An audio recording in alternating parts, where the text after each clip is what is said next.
Hey guys, this is Pastor Caleb, and welcome to our new Thursday night series as we get into answers for some of life's more difficult questions. On Thursday nights, we're going to be starting a series here with Professor or Dr. Sean McDowell. We got his permission. He is an apologetics professor over at Biola. Some of you guys might know his dad, Josh McDowell, who wrote a really famous book. Sean has been putting out content weekly for a long time, and I have just been a great fan of some of the discussions, the guests, the people that he brings on, because I feel like he really is trying to equip us, the church, with resources for how we can engage in the world. August, we're going to do a Thursday night series where each week we're going to put out one of these discussions or interviews that he's done and try to equip you so that we can be salt and light, so that we can be ready to give an answer to the hope that we have. I hope that you're blessed. I hope that you enjoy these on Thursday nights, and then we can follow up if you have questions, if you have prayer requests. You can always text the church, 714-879-3314. We'll also include a link to Sean's YouTube channel where you can find hundreds of videos on everything from how to share your faith to topics like these to a whole bunch of different resources that he has there on his channel. Again, we hope that you're blessed. We hope that you enjoy this, and we hope that you'll join us on Sunday mornings at 10 and 12 as we continue to unfold God's word to answer life's most difficult questions. All right. Enjoy. How could a young Chinese immigrant with only $50 in his pocket, hardly able to speak English, become a world-renowned laser eye surgeon? And what led this scientific-minded atheist to believe in a creator? Our guest today, Dr. Ming Wang, earned his MD at Harvard and his PhD in laser physics from MIT. He's written 100 scientific papers, 10 textbooks, and played the Chinese violin erhu alongside Dolly Parton. Quite obviously, he has a story that needs to be heard. Dr. Wang, thanks so much for joining me. This is really a treat. Thank you, Sean, for having me on your show. Well, let's jump right into your story, which is absolutely captivating. You were born in China in 1960, and the Cultural Revolution began in 1966 when you're only 6 years old. Explain to our audience what happened and how that affected you and your family. Yes, thank you. In 1966, the government in China decided the best way to basically keep people ignorant is to basically affect the next generation's educational process, because people with knowledge and education is a threat to, dictatorship. So they started the Cultural Revolution, which lasted for 10 years, from 1966 to 1976, during which time they shut down all universities and colleges of the entire China. And they sent away to some of the poorest part of the country, every single high school graduate, and for lifetime of send them for lifetime of poverty and hard labor. Wow. They will never be able to come back.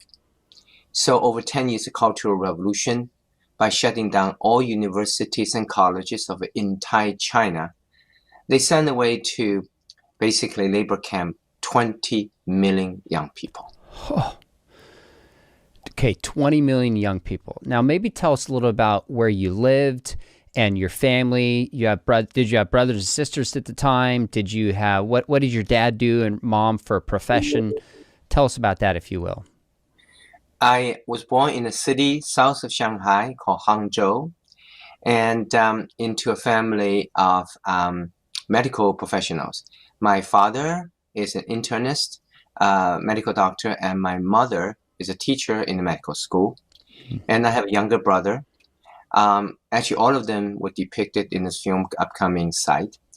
And my father and mom, and they worked very, very hard, because we didn't have very much. Actually, it was very poor. The combined salaries of my parents every month were only $30. Wow. So we have to live on that. I remember, people ask me sometimes, Ming, why you work so hard? What drives you? My best answer is that I was brought up that way. I was imprinted the will to work hard, because as a 3-year-old kid, I remember we could only afford 8 watt electricity every month. 8 watt is a quarter of a light bulb.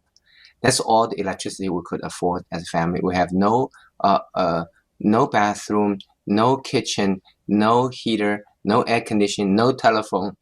And so what happened is dad wants to hang up the 8 watt little light bulb very high on the ceiling, so the whole room's illuminated a little bit. 4 of us live in one room. And but he couldn't study if the light is too high. Even the room is illuminated. But if the light bulb's loaded too low, he can read books, but the whole room is too dark. So he found a solution. He hung up the 8 watt light bulb up in the ceiling, so the whole room, so we all can see each other in the room. But then he put 2 chairs, one on top of each other. He climbed up there, sit on the top chair. It was summer, very hot, and he was bare-chested in his shorts and holding a medical book in his hand, and put this 8 watt light right in front of that book, so he can both illuminate the room, the light can illuminate the room, and also enable him to study, so close enough to his book. As a 3-year-old, I remember I was playing, looking up, saw dad and studying with this contraption, and saw hundreds of little pearls of sweat on his back because it was so hot. There was no air conditioning. So that mental impression, that imprinting is what brought me to make me someone who always want to do my best, whatever I do. In fact, I'm very grateful to my parents, so I dedicate the film site to them. That's amazing. Now, we're going to get to this film. I want my viewers to hear all about it and go see it. It comes out in May. But were you, at that time, it's amazing you had that memory from being 3 years old. Were you an outlier among your friends, or is this common experience for your peers and most people of that time dealing with that level of really just poverty and working hard and struggling to get by? It's very typical. Many people throughout the United States who have seen this film that resonated this part of their lives as well. First generation immigrant. It's very typical. And the thing is, who appreciate sight the most are those who used to be blind. Who appreciate freedom the most are those who used to not have freedom. And so appreciate so much what we have in America, the freedom to worship, the freedom to seek happiness. That's why this film remind us how blessed we are to live in this country. Talk a little bit about your family in terms of religious beliefs. Obviously, in China, the state religion is and was atheism.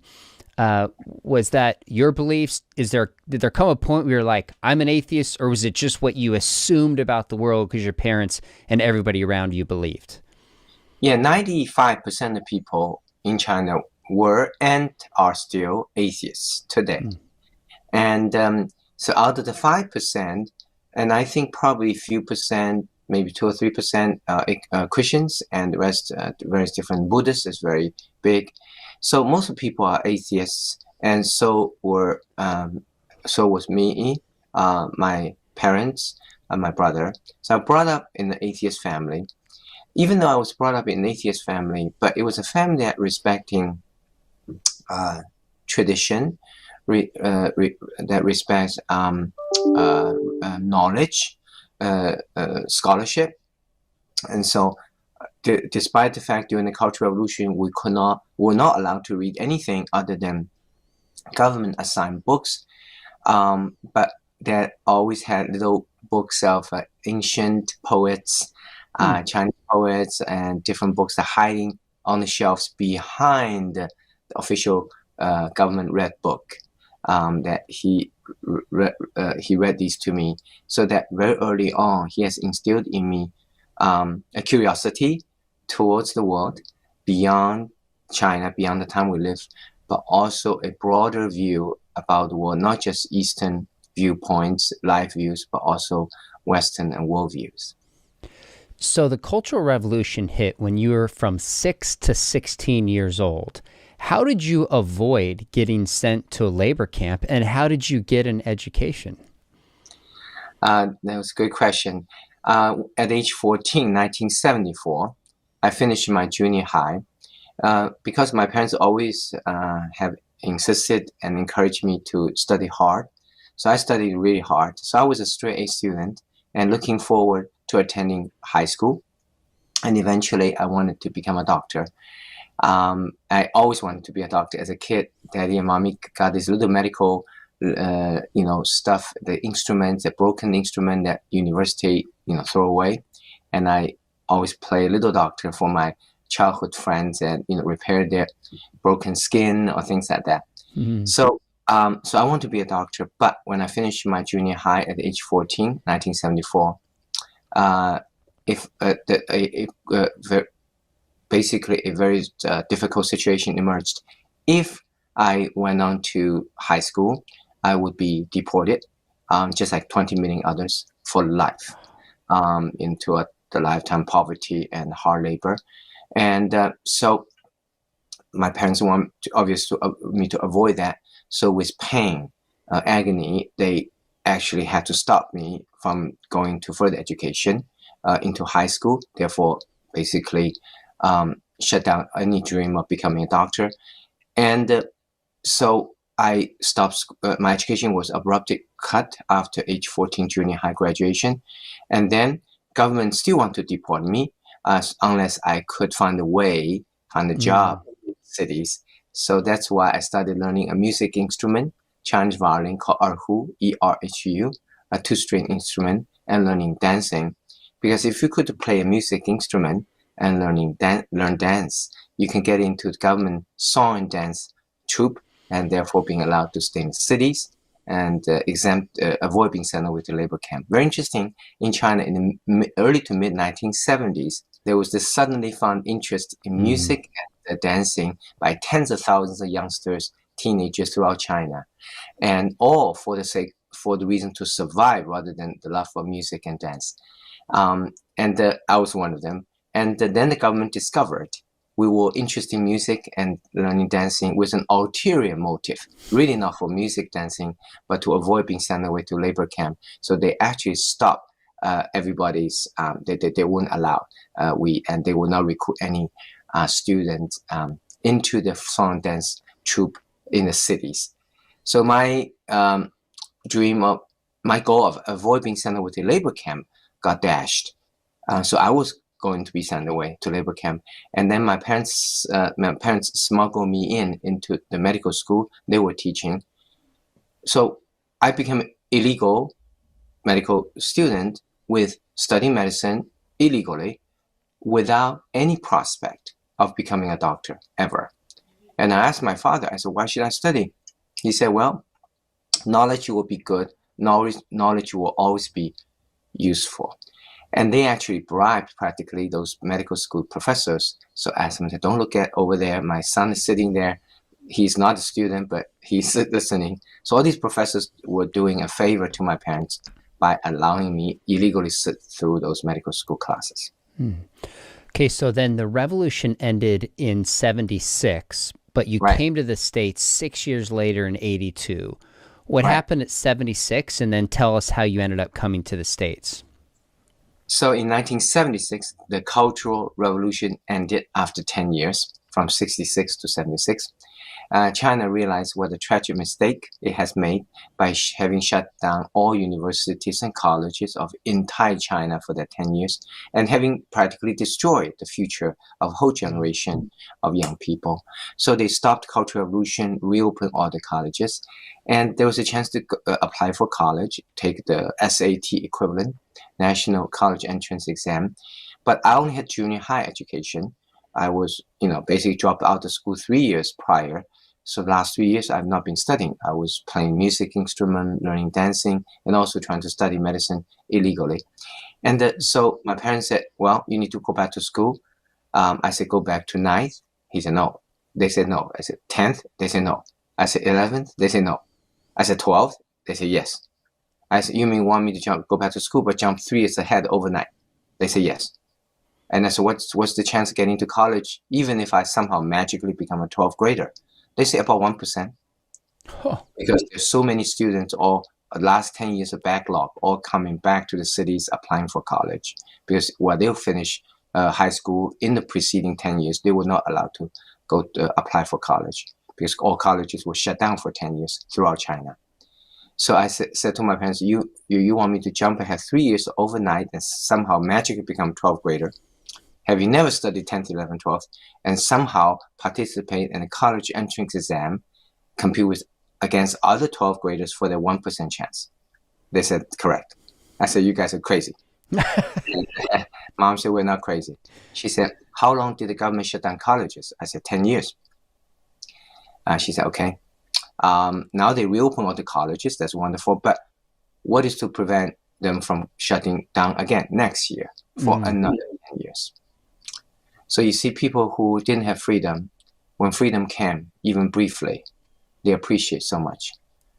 So I had to do the impossible, jumping 3 years ahead and compete against other 12th graders for the college entrance exam. But my mom and dad helped me. They borrowed some old exams 10 years prior. They hand copied onto little piece of papers. We couldn't afford Xeroxing. And so they drilled me every night with little pieces of papers containing those old exam questions. So made me study like 10, 15 hours a day. Wow. So yeah, really hard. But I had to do it because I did not want to return to the darkness of not having a future. And you came to get your MD. Were you already enrolled? Did you just show up and apply? Like, how did you get into Harvard? I actually first went to University of Maryland when I first came. I could not get into medical school right away. I studied a subject that many American students want to study, which is classical physics, quantum mechanics, laser physics. And that's how I could get into school. And I had to support myself. I work at the same time when I was in graduate school. So I got a PhD degree in laser physics from Maryland, and then finished postdoc at MIT. And then that was 1987. I was 26 years old. Then I thought, well, now I have the technical background. This is a free country. And since I always wanted to become a doctor ever since I was a kid, now it's the time to do it. So I applied for medical school. Actually, I was discriminated against by a professor at Johns Hopkins who think, you're Chinese, we don't know how good you are. And it's hard getting to medical school, even for American-born kid, and you're from China. You don't have any chance. But that actually inspired me to work even harder. Yeah. And I fought once after Cultural Revolution. That was for myself to have freedom. Now I could fight again, to get into medical school, but also not just for myself, but for anybody who, has been discriminated against. So I worked even harder, and I got into both Johns Hopkins and Harvard, and partly because this professor, I went to Harvard. So 1987, I enrolled in the Harvard and MIT joint MD program to get my second doctorate degree, this time an MD in medicine. Was that professor who treated you that way because you're from China an exception in your experience, or have there been a few people that have treated you differently and discriminated you because of your race, a common experience since you've come to the States? And I would say, yes, there are actually other few people, including one professor at the PhD program when I was studying.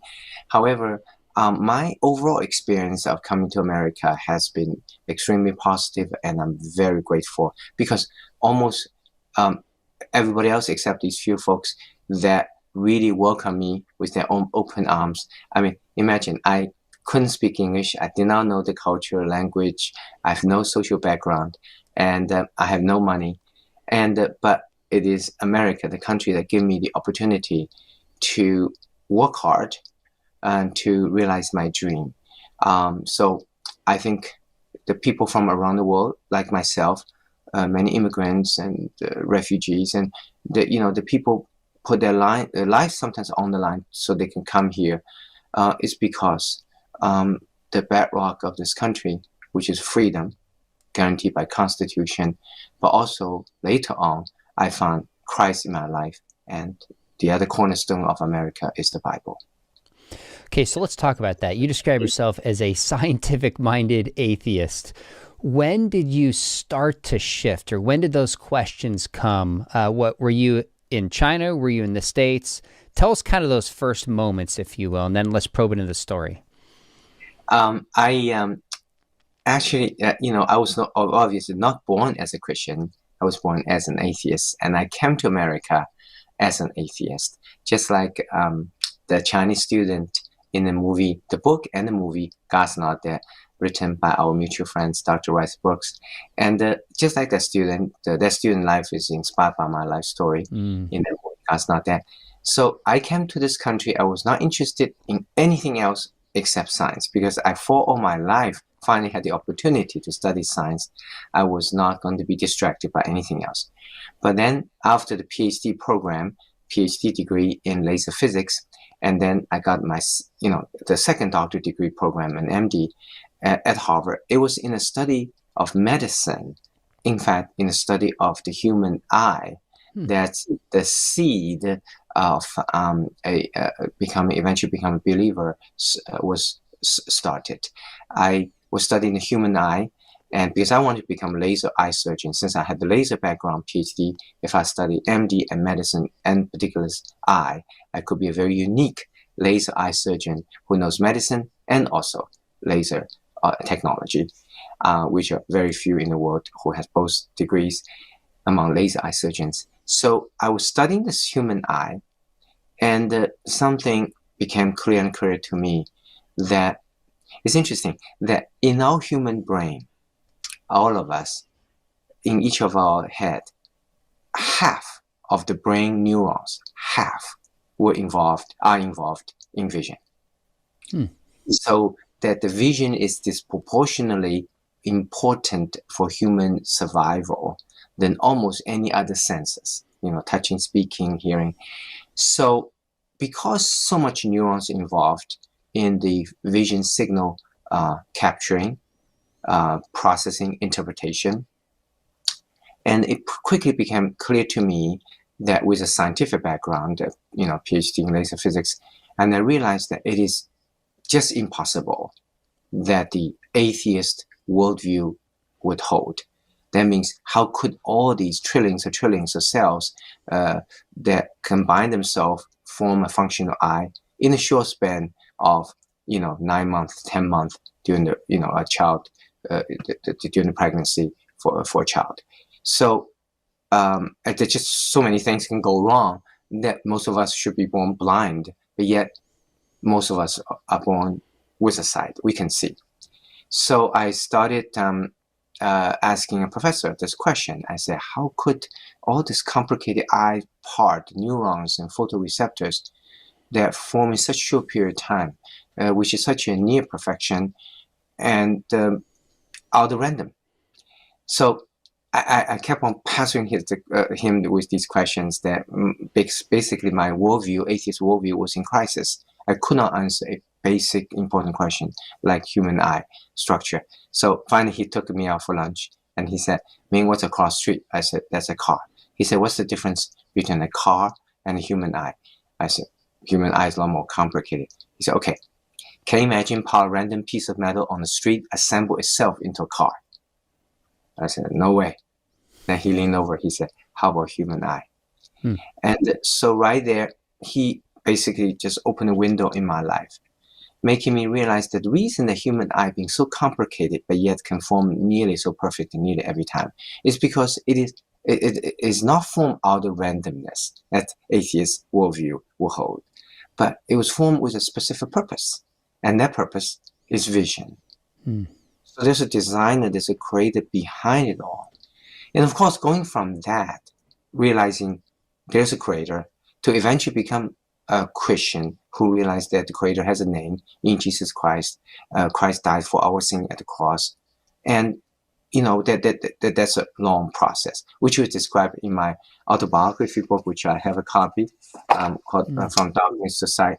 And it's called From Darkness to Sight because it's not just those blind orphan children that our foundation being able to help over the decades, their remarkable journey from darkness to sight, but also how these kids, their courage, have also inspired me to come from my own darkness to light spiritually. That's a fascinating title, especially because you're an eye surgeon, from literal darkness to physically seen, but spiritual darkness to spiritual sight. You're obviously playing on that. Let me take a couple steps back on your story. We won't be able to go into the depth, obviously, in your book, and I hope folks will pick that up. But it was Darwin who famously said the design in the eye made him shudder. Mm-hmm. And he and later thinkers like Dawkins kind of point towards these simpler eyes that exist in other organisms all the way up towards the most complex human eye. Mm-hmm. What convinces you that there couldn't be kind of a step-by-step, incremental, naturalistic explanation for the eye, and that some kind of creator is required? Great question. The fact that Darwin himself, his theory of evolution, the Achilles tendon of his theory, the weakest point, is the human eye, that he readily admitted in his book that human eye is so complicated that this evolutionary viewpoint, it just doesn't hold in the context of human eye, particularly how the eye could form.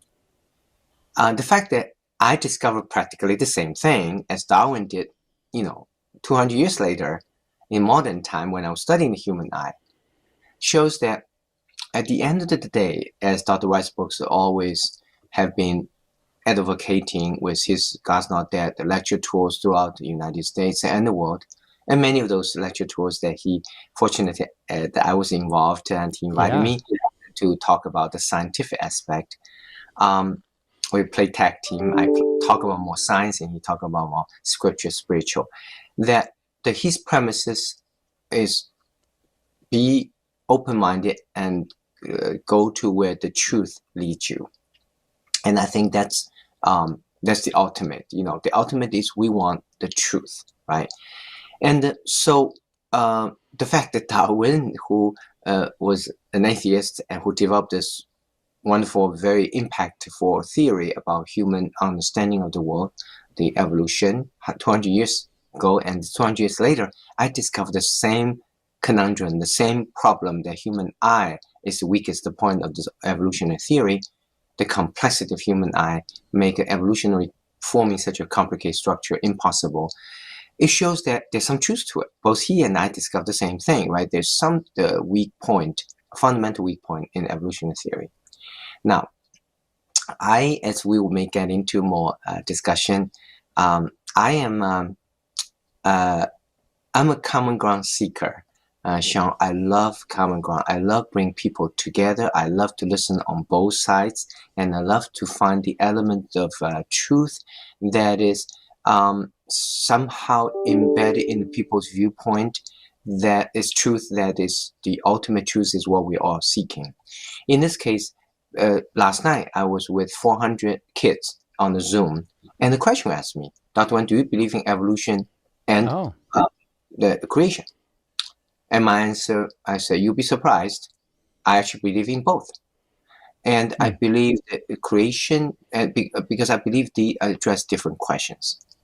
The creation has to do with how the genesis of life, the genesis of the human parts, in this case, eye, and evolution has to do with the change, adaptation of that creationally created structure, how it evolves and adapting to environment. And because there's undeniable evidence of change, undeniable evidence of adaptation of all species across the globe over time. So it is true, and you cannot avoid seeing that.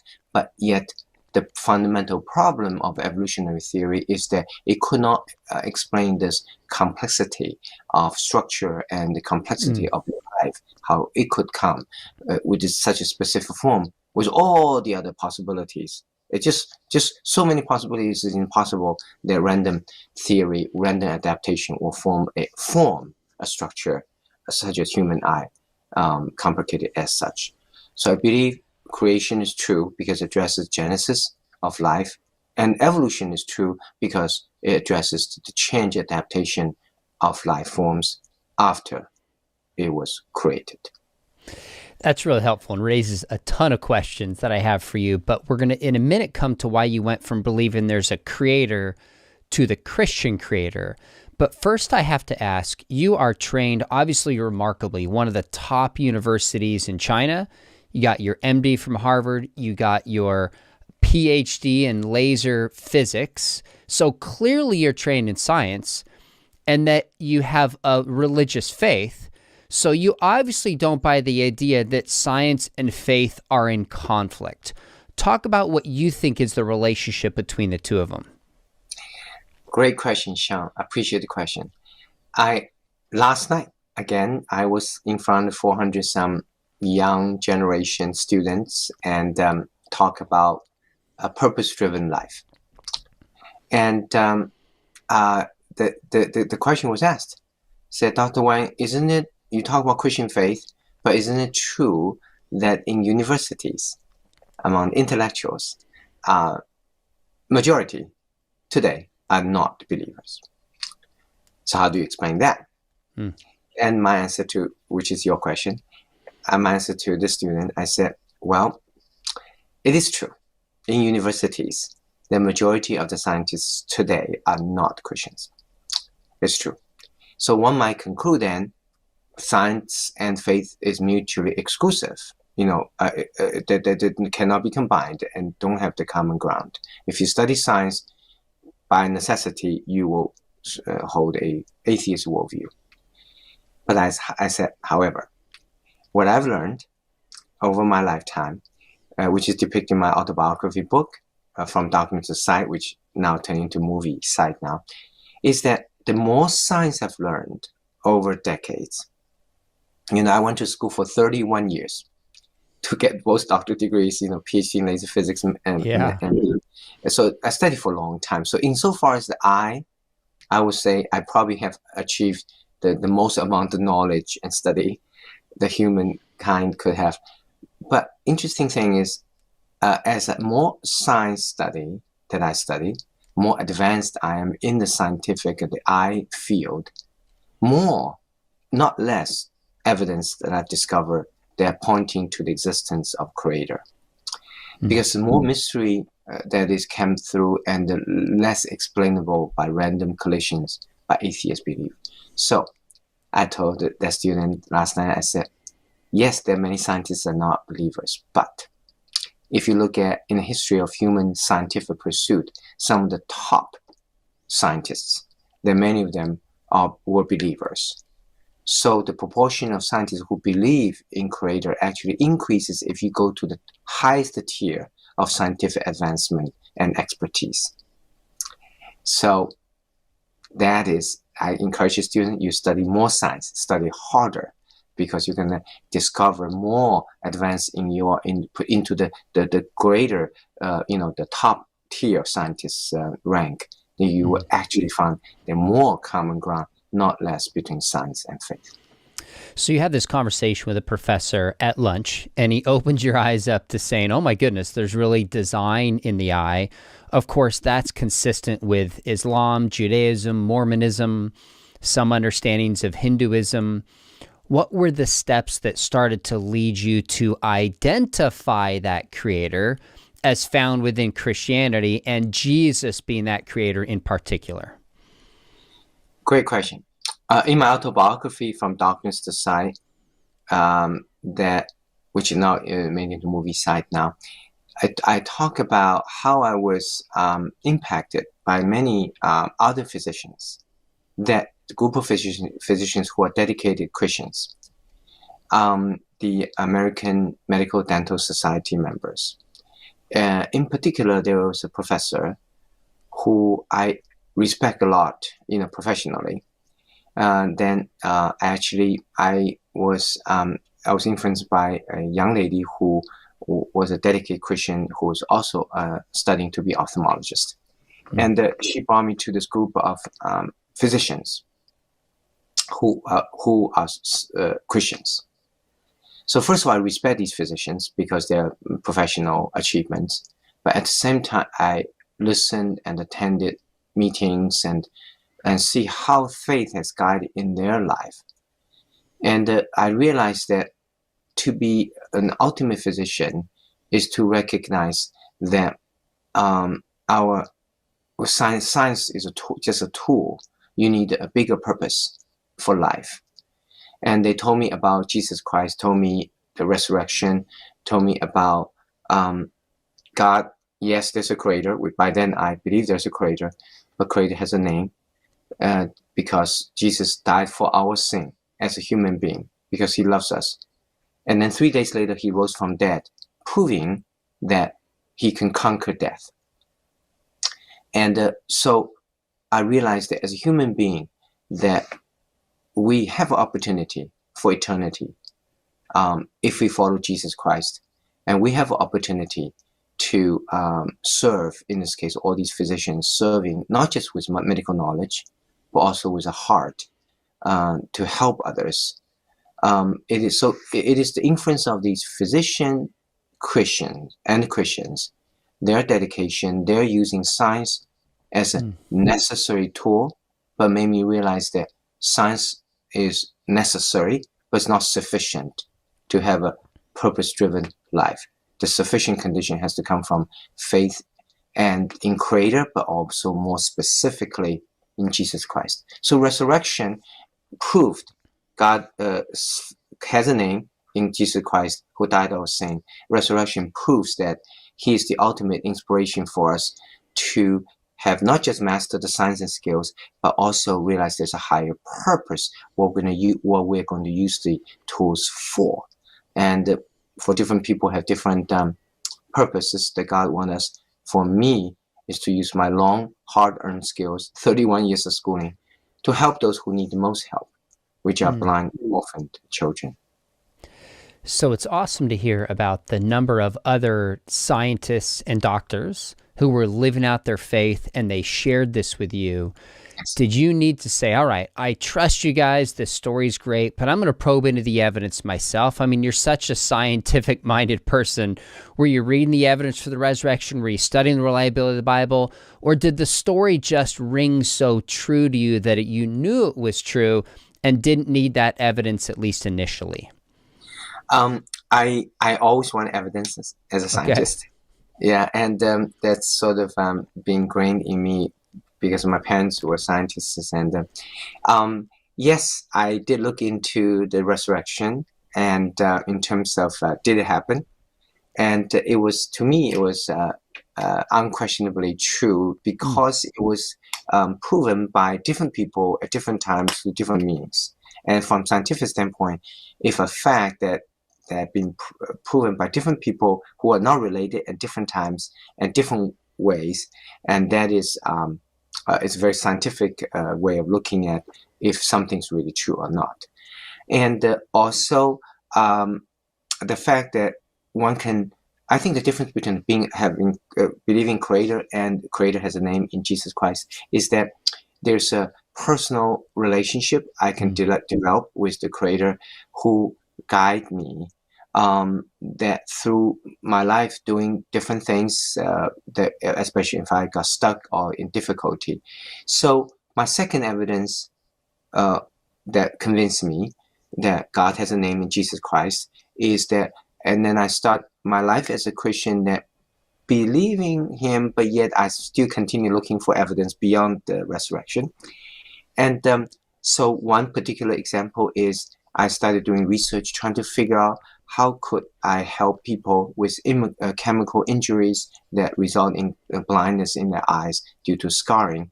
And I found that the only person who does not scar are unborn child. However, how can you do research on the fetus without hurting a baby? Yet I do want to do research. I do want to do research to help these kids and blind orphan children and other people who have got blinded due to injury and trauma and resulting eye scarring.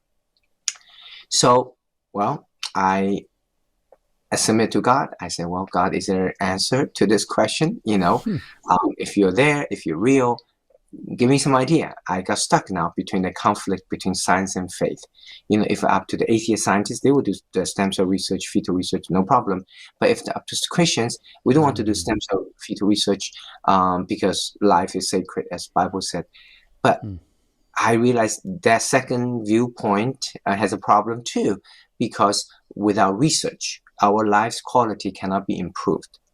Creating new medical treatment, and stem cell research, fetal research are important, are critically important, because the top 5 causes of human mortality today are cancer, stroke, cardiovascular disease, Alzheimer's disease, and diabetes. All of them could eventually be conquered by stem cell research. So I believe these two camps are too polarized, the atheists and scientists. And there's a truth that both sides should learn from each other.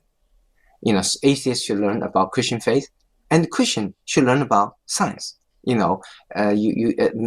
does not make sense to me. A pastor one time there's a pastor, I went to a church visiting, and the pastor on Sunday said, I got headache, but I don't believe in medicine. Everybody just pray for me. But next day, Monday morning, 8 o'clock, he pick up phone and call the doctor. There's a lack of sincerity there. And I think we need to be truthful, authentic, that I feel science is indispensable part of our lives. Our lives is transformed by science, such as cell phone, transform the way we live.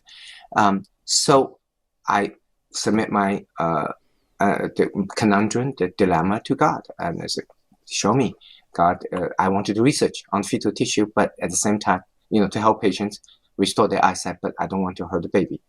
And in the book talk about, I was interacting with a doctor who is a scientist and also a Christian. And he just said, Ming, God said, James 1:4, perseverance, to keep it on. Don't give up, don't give up, don't give up. So I was studying with other scientists at the time, one notably Dr. Chen and several others, and we just keep on probing this question. I keep on praying.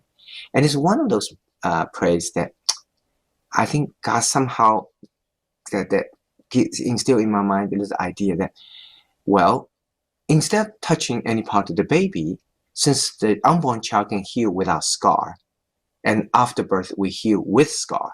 So something dramatic happened at the time of birth, and one possibility is the fact we lose the amniotic membrane, the envelope surround us, each of us, before birth. So is it possible this amniotic membrane surround each of us before birth is what actually convey to give the unborn child, the ability to heal without scar? So you see, that's a God-inspired idea, and that's a result of the praying that not only that God does exist, but also God does care to develop a personal relationship with each of us, because in that case it's my personal praying to him and personal asking for guidance. So I actually started doing research on the placenta. I got lots of placentas donated to me by mothers after giving birth to children. The placentas are discarded anyway, so nobody has any problem using those amniotic membrane, but it was connected to the baby. That's the magic part of it before birth. It's like a blanket surround the baby. So I got these placenta brought to the laboratory and tease out a little thin saran wrap membrane out of the placenta that used to surround all of us before birth.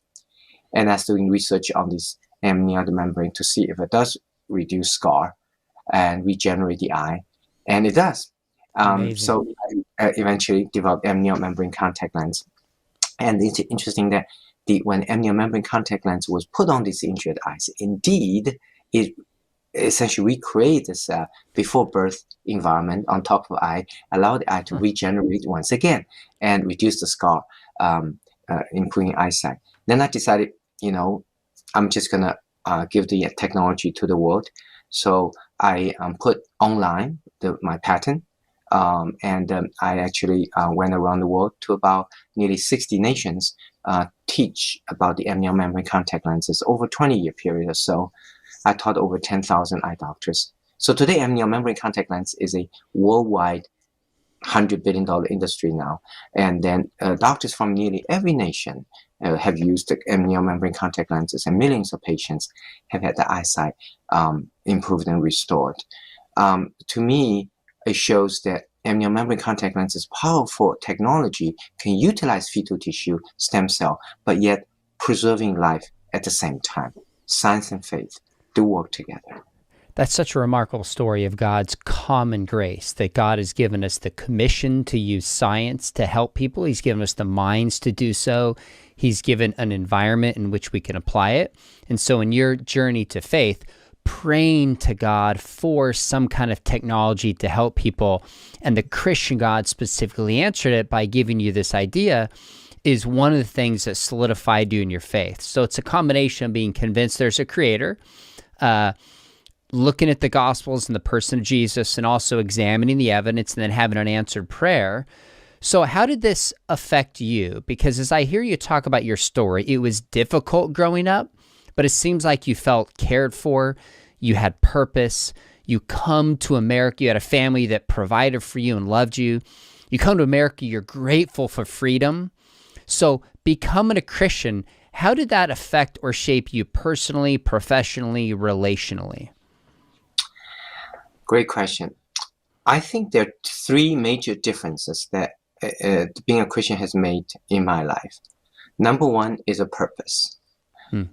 That after I became a doctor, finished my 31 years of schooling, and I was ready to practice medicine as an eye doctor, I pray again as a Christian. Why should I do? What is God you want me to do? That specific beyond my regular job as an eye doctor. What is you want me to do specific for you? And in those prayers, that I felt that God was giving me a direction that I should use my long sought after difficult learn process to learn medical skills, 31 years schooling, to help those who need the most help, which are blind, orphaned children. So that's my book, From Darkness to Sight. Once again, I showed early, that has to do with the stories of these kids, blind orphan children from around the world, how they have restored how we have restored their eyesight, the miracles. I always say that the glory of these stories, miracles, belong to Christ, because God was the one that instilled in my mind, to begin with, that I should use my long, hard-earned medical skill to help those who need the most help, those blind orphan children. So first difference is purpose. That a God-centric purpose, a God-inspired purpose that is beyond what we normally do. And I always tell my fellow Christians is that whatever job you have, you could be a real estate person, you could be, business person, you could be a computer scientist, but what does God want you to do beyond what you normally do that's specific for Him? For me, beyond what I normally do, laser eye surgery is these charity surgeries to help these kids. Second, so that's a major difference, purpose. Second is eternity. That being a Christian, that gave me this fundamental comfort and a chance that if I be a good Christian, since God has died for our sin at the cross and rose from death 3 days later, proving that He can conquer death. So being a Christian, I may have a chance for eternity as well with Him. And the third difference, beyond the purpose, beyond a chance of eternity, is the journey. And that being a Christian doesn't mean that I just declare to the world, I'm Christian today, I'm just perfect, and my life is... No, it's a journey, and the life is no less challenging. And this journey is a commitment. That means God is the leader in my life, that when I have problems, when I'm stuck in something, I need to recognize I could ask Him for guidance, for help through prayer. And I just told you the example that when I stuck with science and faith, I want to help patients reduce eye scarring, restore eyesight, knowing the fetus can heal without scar, doing research on fetal tissue, but at the same time, I don't want to hurt the baby. I don't want to hurt the life. So I fortunately prayed and listened carefully what God wanted me to do. Eventually, that the idea came to use the placenta is a God-inspired idea. So the three major differences being a Christian: a God-centric purpose, using science, but to do what? To do what God wants me to do, to help blind orphan children. Second, a chance for eternity, because he is the one who has conquered death.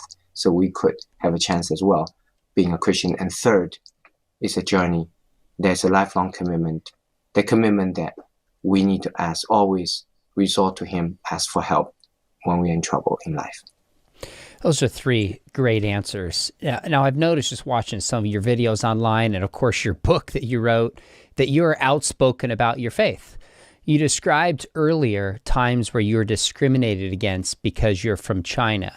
Mm-hmm. Have you at times been discriminated against in the academic world, in the medical world because of your faith? Has it helped you? Is it a non-issue? Talk about that a little bit, if you will. Great question, Sean. I appreciate this question very much. Yes, I was discriminated against in the academic world. Because of my outspokenness about my faith. In fact, in one occasion that people challenged me on the podium, I was speaking about the amnion membrane contact lens because I've been teaching for 20 years, the doctors, and, as I told you, I basically donated technology to the world and trying to help doctors learn so that we can increase the speed of dissemination of knowledge. And so I could share that discovery that as I was describing the scientific presentation, no problem, but when I was describing the genesis of it, the idea, as I described to you, some people challenged, and they were not, they didn't believe that they have anything to do with Christian faith. Okay, so in fact, this is how I answered. So I was challenged sometimes because of my outspokenness about faith in the scientific arena. This is what I told them. A story. I told them a story that people believe there's no common ground between faith and science. So, and I used to think that's true. If I become a Christian, then it's difficult for science and faith to work together. But through amnion membrane contact lens development, which is featured in the film Sight, upcoming, that talk about it can actually work together. They can create science fetal stem cell technology without hurting the baby, right? And so I told those people, atheist scientists who challenged me, I said, well, you don't believe there's a common ground between science and faith? They said, no, we don't believe that. We said, okay, let me tell you this story. When I started practicing medicine, I have a strong desire. I want to pray with my patients because faith had played a significant role in my training becoming an eye doctor, as I told you, the discovery of complexity of eye and the guidance of these Christian and the scientists, the doctors in my life. And so I want to pray, but then people told me that just like those scientists who challenge me in scientific presentations when I talk about faith, that no, atheists will be unhappy, Dr. Wang, if you pray. Okay, they will not come back to you to see you as an eye doctor. Then I realized, well, that's true, So then again, praying that's key. I pray again. I say, well, God, I want to pray with my patient before eye surgery because faith is such an important part of my eventually become an eye doctor. But at the same time, I don't want to lose these patients. And so I consulted my church elders and consulted the physicians and the Christians who I look up to. And they told me that if the right thing to do, there's a price to pay. And, Christ paid the ultimate price by dying for our sin at the cross. So I said, okay, I'm going to do it. I'm going to pray. I'm going to go out on a limb and pray with all my patients. So ever since I started my career, I pray with all my patients before each of my eye surgeries for them. But as a scientist, I always want to do research. And because people say there's no common ground between science and faith. If up to the atheists, they don't want me to pray. If up to myself, I want to pray with my patient before surgery, doing their surgeries. So I collected over a 2-year period about 200 some non-Christian patients for different ways. I figured out they're not Christians and asked each of them the day after surgery. Over a 2-year period, about 200 of them. And the question to them day after surgery is, now you're happy with your surgery yesterday, but what I want to know is, were you offended when I pray? And because I'm doing research, I'm always doing research looking for evidence. Is there evidence supporting the science and faith or Christians and non-Christians could have common ground? Because it seems there's no common ground, right? Up to non-Christians, they would not want me to pray. If up to Christians, myself, I want to pray. That's the questions raised by these atheist scientists in the scientific arena. When I present science and the faith, they were not happy about the faith aspect. They challenge me because they don't believe that they are scientists. They could not have anything to do with faith. So the answer came back with these over 200 so people that I surveyed the day after surgery over a 2-year period. Almost all of them said this way. I said, Dr. Wang, yesterday before my eye surgery, you did pray for me. I was not only not offended, I was moved. I said, how could you be moved that when I pray to my Christ that you do not believe?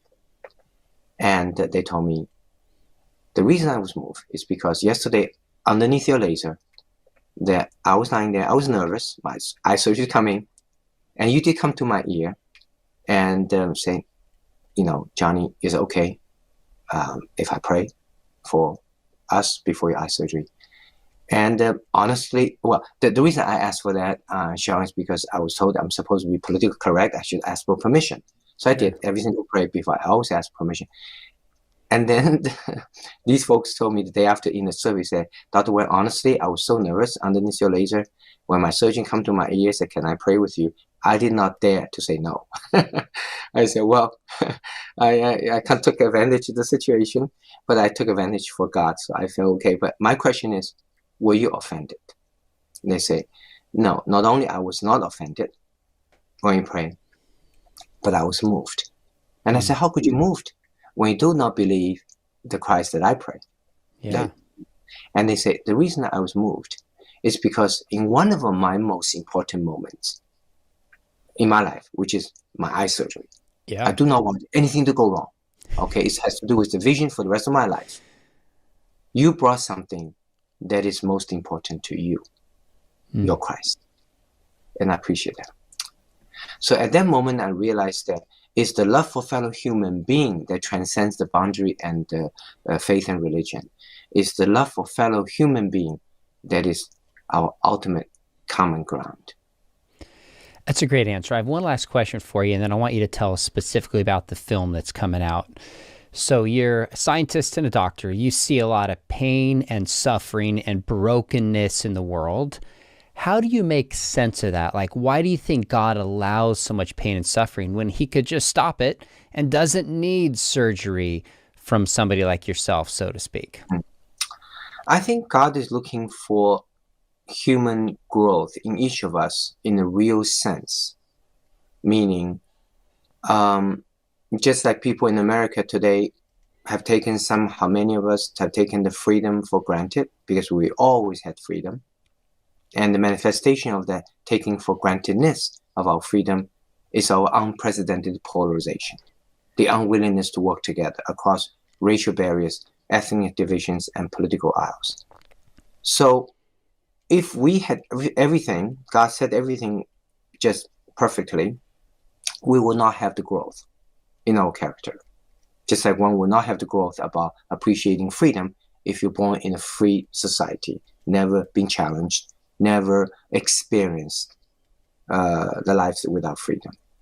So I think God is looking for the ultimate growth in each of us, the character. And that character can only grow by our having experience of not having what we want, but also, even more importantly, by having the experience of making a decision to choose. Because if we born in the perfect world, we don't need to choose, and we have no experience of otherwise without them. So it is the inner growth that God is that they're looking for. So he allows these things to happen, these bad things happen, because he's looking for us to have the experience of the bad things so that in comparison, we know what's good things. But not only that, he gives us the choice to make a decision, each of us. By making a decision, we can grow as a person. So that's a manifestation of ultimate love, God for us. He does not want to just pamper us with, the silver spoon in our mouth.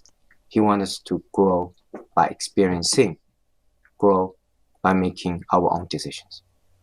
That's a really helpful perspective. Obviously, a ton more can be said about evil, suffering, and pain, but given what you've been through and that you're an eye doctor in particular, a surgeon, That's a really, really helpful angle to approach this. I appreciate you sharing that.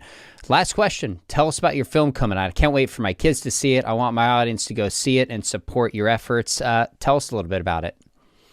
So the film site, we've been trying to make it for 10 years. Wow. It is based on my autobiography, From Darkness to Sight. As I said, it has to do with two parallel lines from darkness to sight. Those kids, they're blind orphan children, how our foundation have helped them come from darkness to sight physically, but also at the same time, how these kids, their courage, determination has also helped me, their eye doctor, to come from my own darkness to light spiritually.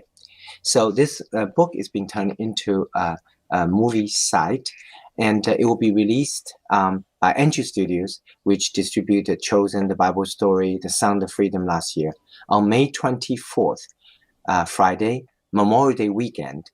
Actually happened Asian Heritage Month, and in theaters across North America. Actually, for the movie site, Dr. Wright's books and I also published this book. It's called Sight, the Bible Study, because the movie called Sight. So people always say, what is the message? The message is seeing beyond. You know, we have challenges in life as human beings. We need to see beyond. So the movie, the storylines, and the Sight movie Bible study talk about 5 seeing beyond. Seeing beyond our pain, inspired by the people in the story, in the movie, that all of us, you know, are broken in some senses at some point in our lives. How do we see beyond the pain? Seeing beyond our circumstance, you know, as I mentioned today, that my parents saw beyond the circumstance during Cultural Revolution, believed that there's a better tomorrow for their kids. That's why they work so hard, instill in me, imprinted in me, the desire to work hard when I was very young. Seeing beyond ourselves, and as I mentioned, one of the key differences that made for me as a Christian is a chance to realize that there's more to this life than what we see, the chance for eternity as a Christian. Seeing beyond our own culture, we talk about today about the racial discrimination and very different things that shows that God wants us ultimately to respect all culture, all faith, all people, you know, that finally seeing beyond our polarization, you know, and the Bible said, to all people, I'm all people, right? So that we are living in a world that it is so unprecedentedly polarized that we are so fixated on differences rather than appreciating what we have in common. We're so unable to work together across political aisles, racial divides, and ethnic divisions. And why we're so polarized is because we have taken the freedom for granted. And then you say, is it true? If you're taking something for granted, result in dispute and polarization? Correct. It's like marriage. Husband and wife, you have this, when you have differences, if you don't appreciate marriage, you're more likely to yelling and shouting at each other, hurting each other's feelings. But if you do appreciate marriage, you're more likely to say, honey, we're different on this thing, yes, but don't we have so much else in common?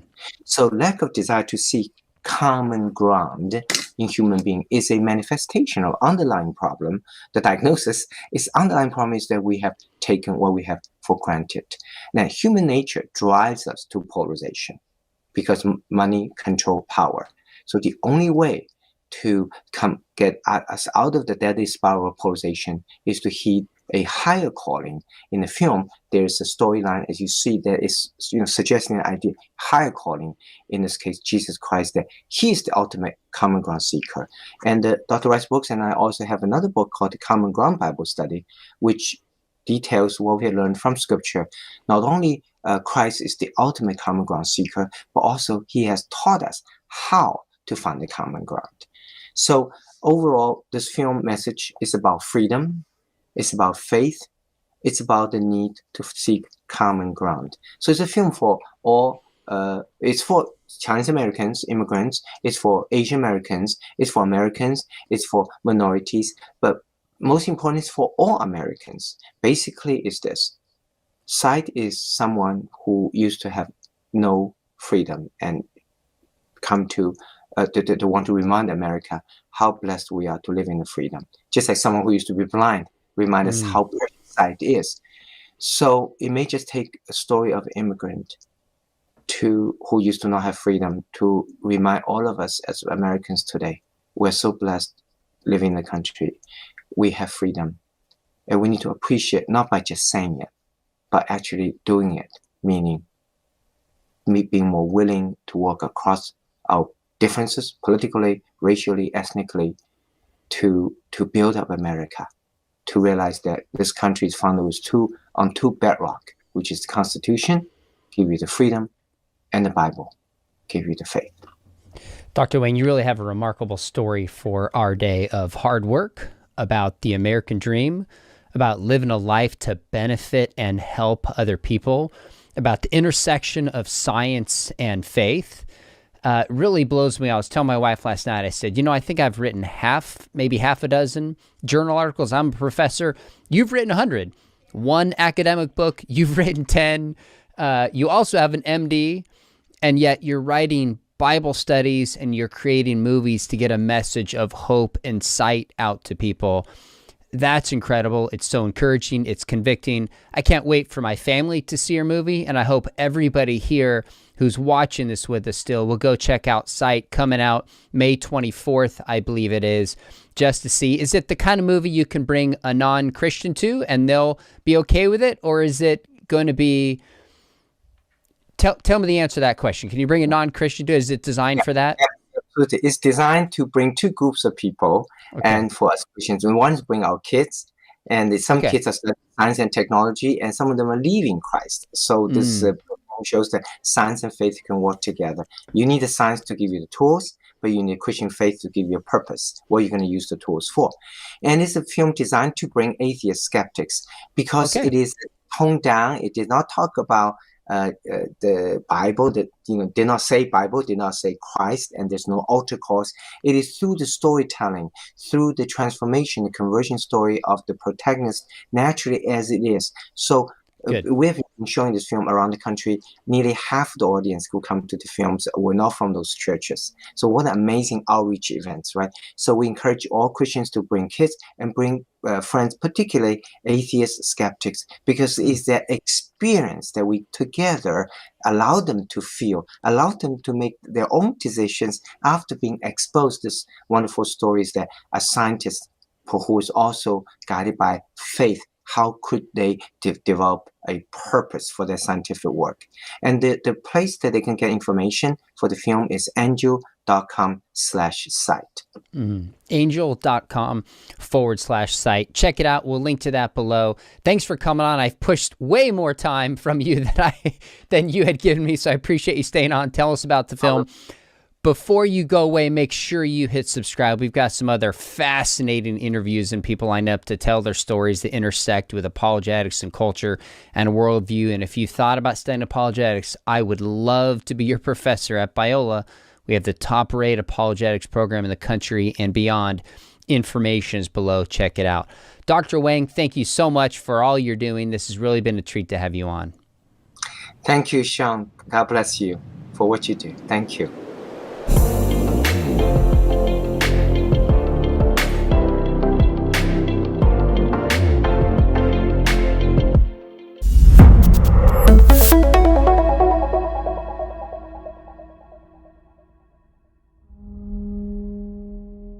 Darkness is not the absence of light. It is more uncontrollable and sinister. You were there, waiting, because the darkness is not dark to you. At least, not always. The coming darkness was too deep for us to grasp. It would appear that we now want the same thing as Pilate. Senior leaders in every district should question and expose Jesus. I just can't stop seeing how we could be doing things faster and more efficiently. You deserve a stipend for your specialized work. You can at least make sure that you have resources to keep the mission going. My ledgers are in the red. I told you to make life difficult for the followers of Jesus. It is on this rock that I will build my church, and the gates of hell shall not prevail against it. This infernal chaos. Why can no one control these people? What just happened to all of you? It's about to get worse. Now that I'm here, physical death does not interrupt our eternal life. Lazarus! Come out! I remember you wishing there could be another way. And looking back, I do too. I still don't know why it has to be this way. The bitter often mingled with the sweet. You told us it would be like that. With how you lived. The man of sorrows. Acquainted with grief.